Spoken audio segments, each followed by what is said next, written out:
시청자 여러분 안녕하십니까? 윤석열 대통령이 탄핵됐다고 해서 이재명 대표의 민주당이 집권한 것이 절대 아닙니다. 그럼에도 불구하고 이 대표와 민주당은 대통령과 집권당 행세를 하고 있습니다. 한덕수 권한대행에 대해서 법률안 거부권을 행사하지 말아라, 이런 식의 겁박을 하고 있습니다. 만약에 거부권을 행사하면 탄핵하겠다라는 이런 협박도 하고 있습니다. 시청자 여러분, 마치 무슨 혁명이라도 된 것처럼 이 헌법과 법률을 넘나들면서 마구잡이로 지금 이 집권 세력 행세를 하고 있습니다. 이런 상황에서 가장 중요한, 가장 강단 있게 중심을 잡아야 할 인물이 한덕수 권한대행입니다.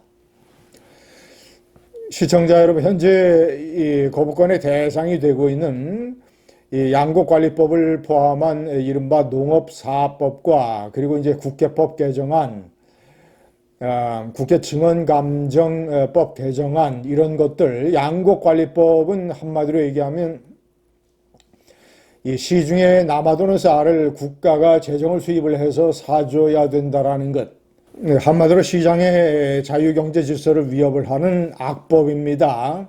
대통령 탄핵 사태 이전부터 대통령과 정부가 이 책임지고 이런 법은 막아야 된다라는 주장이 나왔던 법들입니다. 국회법 개정안은 이 법정으로 정한 예산안 처리 시한 12월 2일이 지나더라도 예산안이 본회의에 자동 부의되는 것을 막자는, 한마디로 이제 예산 심사권이라고 하는 칼날을 다수당, 야당이 주겠다는 식의 이른바 예산 횡포법입니다. 이것도 막아야 됩니다.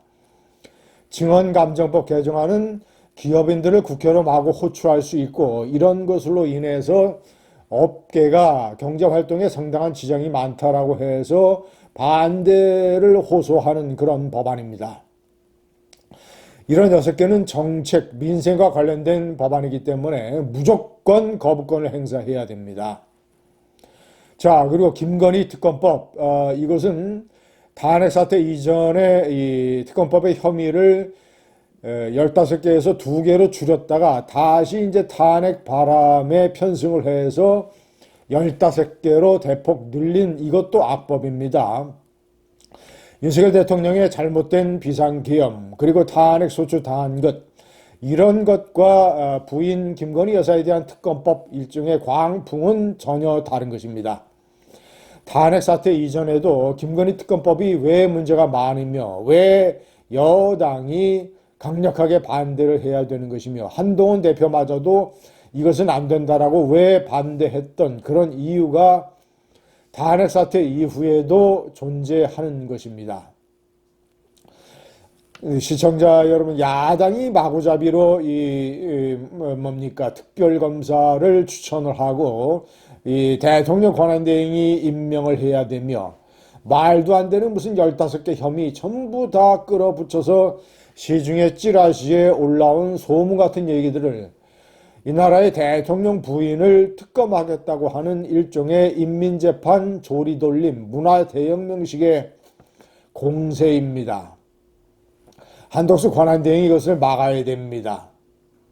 윤석열 대통령 이 내란 특검법, 이것에 대해서는 논란이 많고 앞으로 상당히 고민이 이어질지도 모르겠습니다.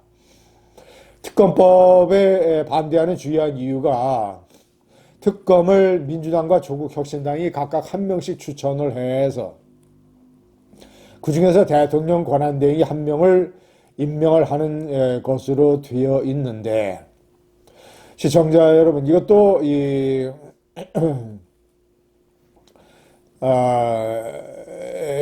최순실 특검 때도 야당 2명, 민주당과 국민의당이라고 하는 야당 두 개가 특검 2명을 추천을 했었습니다. 그래서 이제 여러 가지 법안 내용과 특검의 형식, 이런 것들을 다 종합적으로 비교 판단을 해서, 그리고 어차피 상설특검법이 통과된 마당에 과연 내란 특검을 하느냐 안 하느냐, 어느 것이 다 국익에 이롭나, 이런 것을 종합적으로 판단을 해야 될 것입니다. 시청자 여러분, 한덕수 국무총리는 경기고등학교와 서울대 경제학과를 나와서 행정고시를 패스를 해서 경제기획원, 통상 이 산업부, 그 다음에 상공부 이런 데서 이 관료 생활도 하고 대통령 비서실에서 이 경제수석까지 또 지내고, 그리고 노무현 대통령 때 이 고건 총리가 권한 대행을 할 때 노무현 대통령이 탄핵 소추가 돼서 그때 총리실의 핵심 2인자라고 할 수 있는 국무조정실장을 해서 고건 대통령 권한 대행이 어떻게 거부권을 행사를 했는가. 그때 당시에 사면법 개정안, 대통령의 특별사면도 국회에 이 의견을 구하도록 하는 그런 사면법 개정안에 대해서 거부권을 행사했었습니다. 그런 것을 옆에서 국무조정실장으로서 자세히 잘 지켜보고 있었기 때문에 너무나도 이 탄핵 소추 시대에 이 권력과 행정의 메커니즘을 정확하게 파악하고 있다고 하겠습니다.